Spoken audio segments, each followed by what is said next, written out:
Good evening पिलाମାନେ तुम ସମସ୍ତଙ୍କୁ ମୋର ଏଇ ୟୁଟ୍ୟୁବ୍ ଚ୍ୟାନେଲ୍ ଦୀପକ 247କୁ ସ୍ୱାଗତ ଜଣାଉଛି। ତ ପିଲାମାନେ ତୁମେମାନେ ଜାଣିଥିବ ତୁମ ନେକ୍ସଟ ଏକ୍ଜାମ୍ 6 ତାରିଖ ଦିନ ରହିଲା। ଆଉ 6 ତାରିଖ ଦିନ ମାନେ ଆଉ ଗୋଟେ ହିଁ ଦିନ ମଝି ରହିଲା।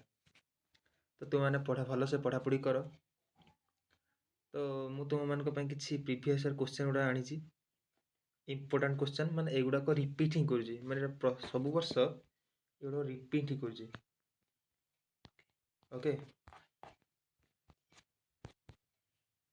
ତ ଏଗୁଡ଼ାକ ଭଲସେ ପଢ଼, ଏଗୁଡ଼ାକ ହିଁ ପଢ଼ିବ, ଆଉ ଥରେ ଥରେ ପଢ଼ିବ ଏଗୁଡ଼ାକ। ତ ତୁମେମାନେ ଭିଡ଼ିଓକୁ ସ୍କିପ୍ ନ କରି ଶେଷ ପର୍ଯ୍ୟନ୍ତ ଦେଖନ୍ତୁ, କାରଣ ମୁଁ ଲାଷ୍ଟରେ କିଛି ଏକ୍ଜାମ୍ ରିଲେଟେଡ୍ ସରପ୍ରାଇଜ୍ ଦେବି। ଓକେ, ଆଉ ନେକ୍ସଟ ଭିଡ଼ିଓରେ ମୁଁ ଭାବୁଛି କିଛି ସର୍ଟ କ୍ୱେଶ୍ଚନ୍ ୱାଇଜ୍ ମାନେ ଡିସ୍କସନ୍ କରିମି। ତ ଏଟାକୁ ଭଲସେ ଦେଖ ହେଲା। ଫାର୍ଷ୍ଟ କ୍ୱେଶ୍ଚନଟା ହେଉଛି ଡକ୍ୟୁମେଣ୍ଟରେ ଷ୍ଟାଇଲ୍ କହିଲେ କ'ଣ ବୁଝ ଏବଂ ଡକ୍ୟୁମେଣ୍ଟରେ ଏହାର ବ୍ୟବହାର କିପରି ହୁଏ? ଏଇଟା ଇମ୍ପୋର୍ଟାଣ୍ଟ କ୍ୱେଶ୍ଚନ୍ ଗୁଡ଼ାକ। ଏଇଟା ମୋ ହ୍ୟାଣ୍ଡ ରିଟିନ୍ ନୋଟ୍ ଏଗୁଡ଼ାକ, ତ ବୁଝିପାରୁଥିବ କେତେ ମହତ୍ତ୍ୱ ଅଛି ଏଥିରେ। ତ ଦେଖ ଏଗୁଡ଼ାକ। ଆଉ ମୁଁ ୟାର ଆନ୍ସର୍ ସବୁ ପଢ଼ିବା ପାଇଁ ମୁଁ ଚାହୁଁନାହିଁ, କାରଣ ଆନ୍ସର୍ ପଢ଼ିଲା ମାନେ ବହୁତ ବଡ଼ ହେଇଯିବ, ଭିଡ଼ିଓଟା ଲଙ୍ଗ୍ ହେଇଯିବ, ତ ତୁମମାନଙ୍କୁ ପଢ଼ିବା ପାଇଁ ଅସୁବିଧା ବି ହେବ।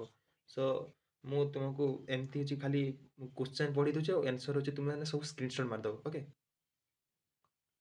ମୁଁ ସବୁ ସ୍କ୍ରୋଲ୍ କରି ଚାଲିଛି ଧୀରେ ଧୀରେ, ତୁମେମାନେ ସ୍କ୍ରିନ୍ସଟ୍ ମାରିନେବ।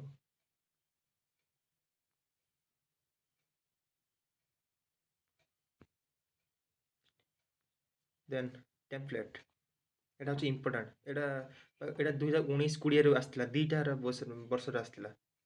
2024ର ଆସିନଥିଲା, 2019-20 21 22 ଏଗୁଡ଼ା ସବୁ ରିପିଟ୍ ହେଇଛି।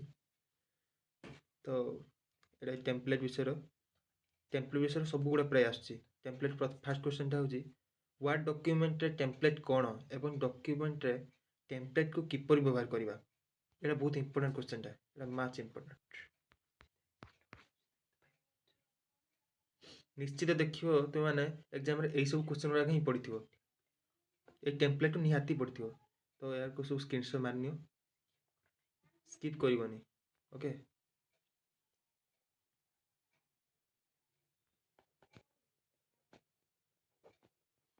ଦେନ୍ ଥାର୍ଡ଼ କ୍ୱେଶ୍ଚନ୍, ଏଇଟା ଇମ୍ପର୍ଟାଣ୍ଟ। ଏଇଟା ଡକ୍ୟୁମେଣ୍ଟରେ ଟେମ୍ପଲେଟ୍ର ବ୍ୟବହାର। ପ୍ରାୟ କ୍ୱେଶ୍ଚନ୍ ଦେଖିବା ପାଇଁ ପାଉଥିବ ଷ୍ଟେପ୍ ୱାଇଜ୍। ମୁଁ ସବୁ ମାନେ ଭଲ ଲାଗେ ମୋତେ ଷ୍ଟେପ୍ ୱାଇଜ୍ ପଢ଼ିବା ପାଇଁ। ଅଲଗା ଟିଚର୍ ମାନେ ଅଛନ୍ତି ସେମାନେ ଷ୍ଟେପ୍ ୱାଇଜ୍ ଲେଖନ୍ତି ନାହିଁ, ଯାହାଫଳରେ ପିଲାମାନଙ୍କର ମାର୍କ ଠିକ୍ସେ ଆସେନି। ତ ତୁମେମାନେ ଚେଷ୍ଟା କରିବ ଷ୍ଟେପ୍ ୱାଇଜ୍ ଲେଖିବା ପାଇଁ। ମୁଁ ଲେଖି ଦେଇଛି, ଏଗୁଡ଼ା ସବୁ ପଢ଼ିକି ଯାଅ। ଠିକ୍ ଅଛି, ଏସବୁ ହ୍ୟାଣ୍ଡ ରିଟିନ୍ ନୋଟ୍ ନା, ଏର ଭ୍ୟାଲୁ ବହୁତ।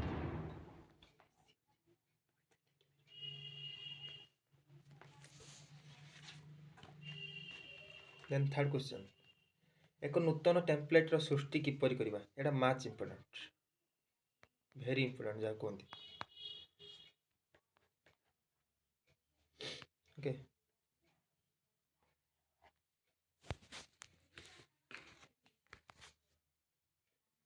ତୁମେମାନେ ଭାବୁଥିବ ଯେ କି ଏଗୁଡ଼ିକ ବେଶୀ ଅଛି, କିନ୍ତୁ ଏଗୁଡ଼ିକ ତୁମେ ଥରେ ପଢ଼ିଦେଲେ ମନରେ ବି ଲେଖିପାରିବ। ବୁଝିପାରୁଛ ନା?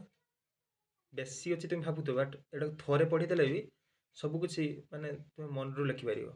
ତ ମାନେ ଭିଡ଼ିଓକୁ ଟୋଟାଲି ସ୍କିପ୍ କରିବ ନାହିଁ, ପଢ଼ି ଚାଲିବ। ଆଉ ଏକ୍ଜାମ୍ରେ କିଛି କ୍ୱେଶ୍ଚନ୍ ଛାଡ଼ିବ ହିଁ ନାହିଁ, ସବୁକିଛି ଯାହା ବି ଅଛି ମନରେ ଅଛି ସେଟାକୁ ଲେଖିଯିବ। କାରଣ ତୁମେମାନେ ଆଇଟିକୁ ଏତେ ଧ୍ୟାନ ଦେଉନଥିବ, ମୁଁ ଯାହା ଭାବୁଛି, ଆଇ ହୋପ୍। ଦେନ୍ ଆଉ ଗୋଟେ କ୍ୱେଶ୍ଚନ୍, ୱାଇଜାର୍ଡ଼ ବ୍ୟବହାର କରି ଟେମ୍ପଲେଟ୍ ସୃଷ୍ଟି। ଏଇଟା ବି ଇମ୍ପର୍ଟାଣ୍ଟ ଅଛି। ଏସବୁ ଷ୍ଟେପ୍ ଗୁଡ଼ାକ ସବୁ ମାନେ ଇମ୍ପର୍ଟାଣ୍ଟ ଅଛି। ତ ତୁମେ ଏଗୁଡ଼ାକ ସବୁ ଷ୍ଟେପ୍ ଗୁଡ଼ା ପଢ଼ିକି ଯାଇଥିବ ହେଲା, ତେଣୁ ଏଗୁଡ଼ାକ ପଢ଼ିବ, ଠିକ୍ ଅଛି, ଆରାମସେ ହେଇଯିବ, ଡୋଣ୍ଟ ୱରି। ଟେମ୍ପଲେଟ୍ର ସମ୍ପାଦନ କରିବା କିପରି? ଏଇଟା ବି ଇମ୍ପର୍ଟାଣ୍ଟ ଅଛି, ମାଚ୍ ଇମ୍ପର୍ଟାଣ୍ଟ। ଆଉ ଟେମ୍ପଲେଟ୍ରୁ ଦେଖିବ ତୁମେମାନେ ପିଲାମାନେ ନିହାତି ପୁରା 100% ସିଓର ଗୋଟେ କ୍ୱେଶ୍ଚନ୍ କ'ଣ 2-3ଟା କ୍ୱେଶ୍ଚନ୍ ଆସିଥିବ, ତୁମେ ନିହାତି ଏଇଟା ପଢ଼ିବ। ସବୁ ସର୍ଟ ଲଙ୍ଗ୍ ସବୁ କିଛି ପଢ଼ିବ, ଏଗୁଡ଼ା ଟେମ୍ପଲେଟ୍ରୁ ହିଁ ପଢ଼ିବ। ଏସବୁ ଟେମ୍ପଲେଟ୍ ରିଲେଟେଡ୍ କ୍ୱେଶ୍ଚନ୍ ତୁମେ ଦେଖୁଛ, ଏଇଟା ଗୁଡ଼ା टेम्प्लेट रे आमदानी किपरि करिबा स्टेप वाइज जोड़ा अछि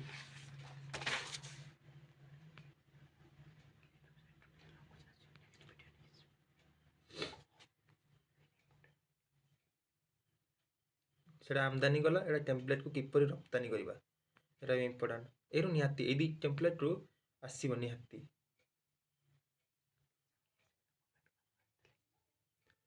देन आउट क्वेश्चन एटा इंपोर्टेंट मैच इंपोर्टेंट क्वेश्चन टा हला एटा मैक्रो रीडिंग कोन ଏହା को किपरि रेकॉर्ड एवं रन करिबा एटा एटा पाखा कि 5 रु 6 टा वर्ष रिपीट करिबि चल जे क्वेश्चन टा तो तुम एटा को भलो से पढिबो ओके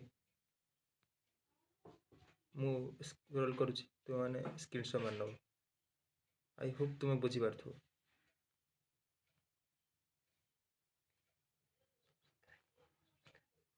तुम माने पिला माने वीडियो सब देखुछ किंतु सब्सक्राइब भी करूनो अरे यार सब्सक्राइब करो लाइक करो आउ एटा को निहाती तुमे होची कमेंट कर कहिबो हला एटा आसीथिला न आसीथिला एग्जाम पर आसी निहाती कमेंट कर कहिबो मते आसीथिला आसीनथिला सुदियार पाठ पढौनी रे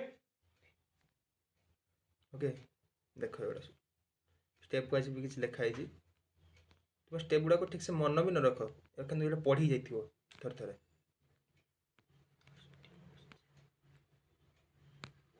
देन मैक्रो रे किपरि मॉड्यूल तयारी करिबा एटा भी इंपोर्टेंट क्वेश्चन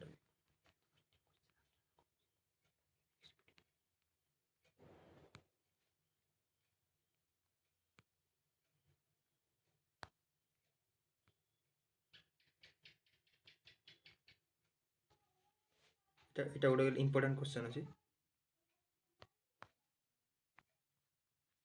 एक स्प्रेडशीट रे डॉक्यूमेंट रिकॉर्डिंग किपरि करिबा तो माने एडा थरे थरे पढ़ी देबो ओके देन एडा सब मल रहि जो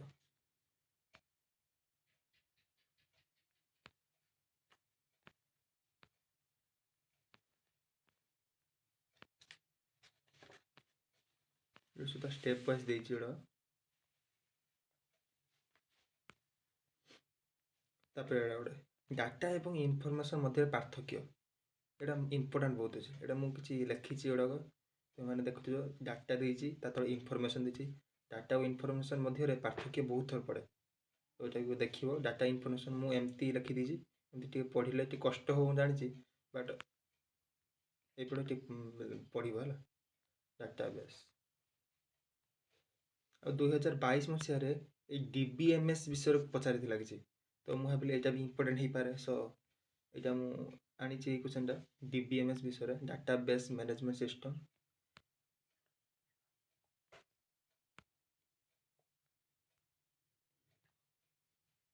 डीबीएमएस टा को तुम देखु तो भल कि डीबीएमएस टा लिब्रे ऑफिस रो मैच मोर इंपोर्टेंट सेक्शन टा हला तो तुम माने एटा को भल से पढो टेम्पलेट रो आसे एटा बहुत क्वेश्चन गुडा को देखो मु एटा पूरा हैंड रिटन नोट पूरा लेखछि केमते DBMS database management system database plus management system एटा क्वेश्चन शॉर्ट क्वेश्चन भी बहुत आसे एथरे माने व्हाट इज डाटाबेस माने डाटाबेस कोन डाटाबेस काहे को नै गठित तो एडा short question database plus management system हाँ पिला माने आहुरी डीबीएमएस रो बहुत किछि अछि जेमति डीबीएमएस रो सुविधा एवं उपादेयता विषय वर्णना कर तो एटा को भी देखुथबो एटा लॉन्ग क्वेश्चन विषय पढि जाय एटा लॉन्ग क्वेश्चन एमति पढि जाय डीबीएमएस कोड एहार सुविधा एवं उपादेयता विषय वर्णना कर देखो एटा संगठित संरक्षता तथ्यर विशेषण डाटार अंशीदार सर्वनिम्न तथ्यर अनावश्यकता डाटार स्थिरता ओके एटा देखो एटा इंपोर्टेंट अछि दक्षता वृद्धि सठिकतार वृद्धि वैधतार वृद्धि सुरक्षा एटा मैच मोर इंपोर्टेंट हला आ तुम माने पिला माने भाबुथबो टेम्पलेट कोन तो मु किछि टिके शॉर्ट रो कहि दोछि तुम माने टिके सुनोति भलो से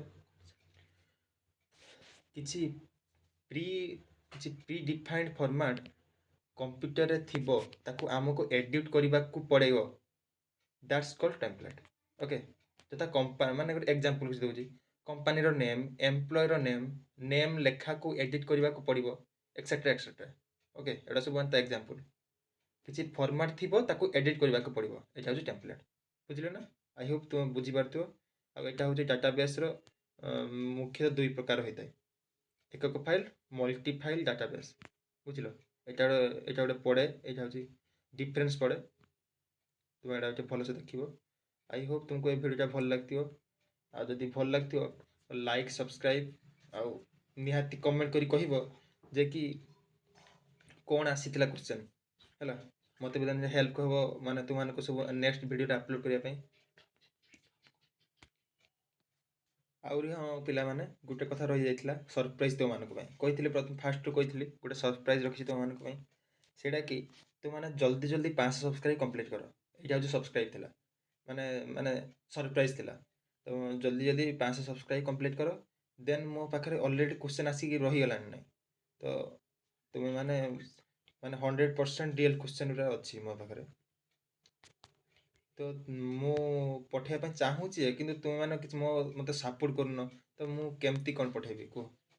ତ ତୁମେମାନେ ହେଲ୍ପ କର ମୋତେ ମାନେ ସବସ୍କ୍ରାଇବ୍ ବଢ଼ାଇବା ପାଇଁ। 500 ସବସ୍କ୍ରାଇବ୍ କମ୍ପ୍ଲିଟ୍ କର। ମୁଁ କେତେବେଳେ ଦେବି, କେମିତି ଦେବି ସେଇଟା ମୁଁ ଡିସାଇଡ଼୍ କରିବି। ତ ତୁମେମାନେ 500 ସବସ୍କ୍ରାଇବ୍ ଜଲ୍ଦି କମ୍ପ୍ଲିଟ୍ କର। ଆଉ ଭିଡ଼ିଓ ଦେଖ ଭଲସେ, ସ୍କିପ୍ କର ନାହିଁ, ଓକେ? ଆଉ ମୁଁ ଯେଉଁଟା ଦେଖୁଥିବ ମୁଁ ଇମ୍ପୋର୍ଟାଣ୍ଟ ଲେଖୁଛି ମାନେ ତୁମେ ବୁଝିପାରୁଥିବ ମୁଁ ସେଇଟା ଇମ୍ପୋର୍ଟାଣ୍ଟ କ'ଣ ପାଇଁ କହୁଛି। ଓକେ, ବାଏ, ଜୟ ଜଗନ୍ନାଥ।